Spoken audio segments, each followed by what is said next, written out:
Bismillahirrahmanirrahim. Assalamualaikum warahmatullahi wabarakatuh.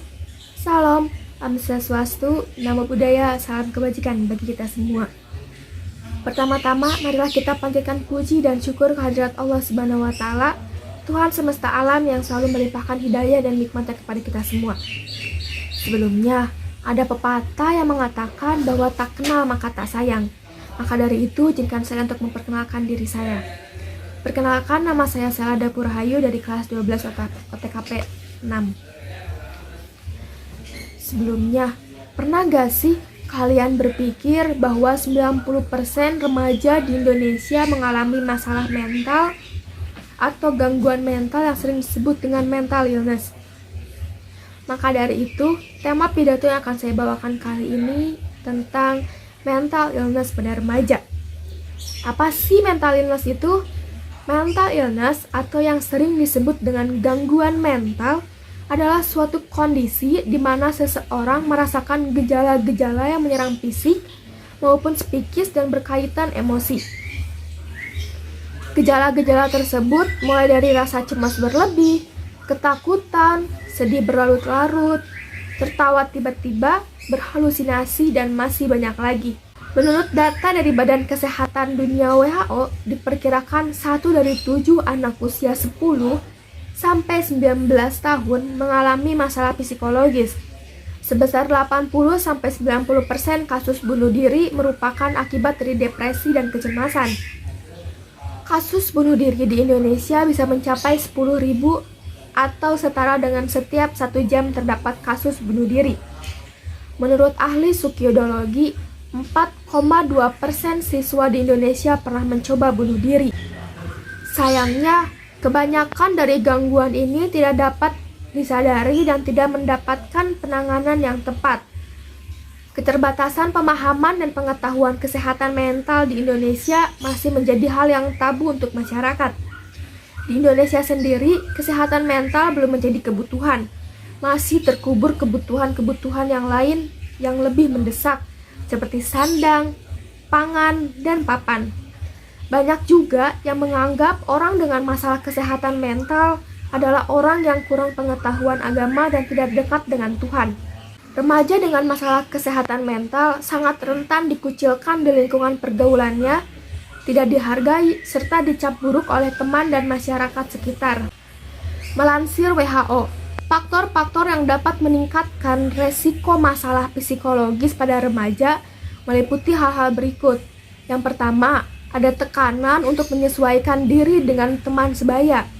Kedua, kesulitan mencari jati diri dan krisis identitas. Yang ketiga, keluarga yang tidak harmonis. Keempat, ada kekerasan seksual. Kelima, pengasuhan yang keras dan otoriter. Keenam, ada perundungan dan bullying. Ketujuh, tekanan akademik. Dilansir dari situs WHO dan Mental Health Literasi, berikut ini beberapa teknis gangguan mental dan masalah psikologis pada remaja yang sering terjadi. Yang pertama, ada gangguan emosional.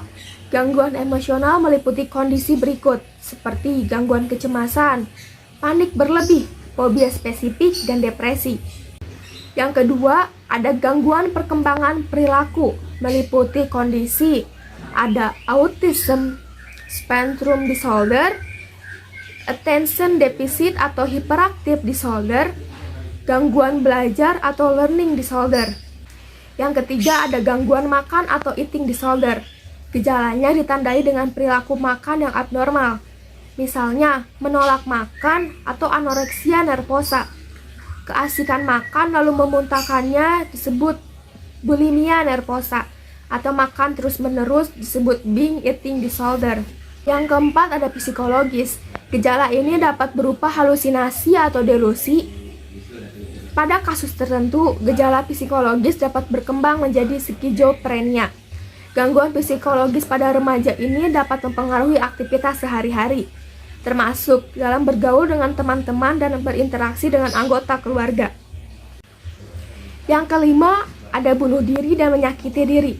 Faktor resiko gangguan psikologis ini pada remaja meliputi konsumsi alkohol, pelecehan di masa kanak-kanak, kesulitan untuk mencari bantuan psikologis, tersedianya akses terhadap sarana bunuh diri, kecenderungan untuk melukai diri sendiri atau self-harm.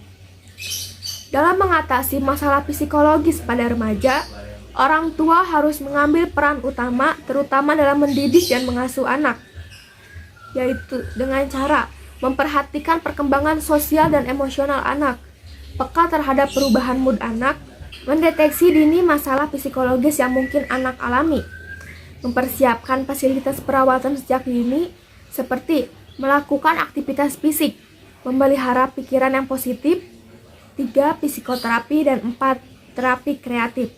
Jika teman-teman yang sedang mengalami gejala seperti yang sudah saya jelaskan tadi, maka segeralah konsultasikan diri Anda ke psikolog terdekat untuk mendapatkan penanganan dan pengobatan dengan cara mengatasinya. Sekian dari saya, kurang lebihnya mohon maaf. Wassalamualaikum warahmatullahi wabarakatuh.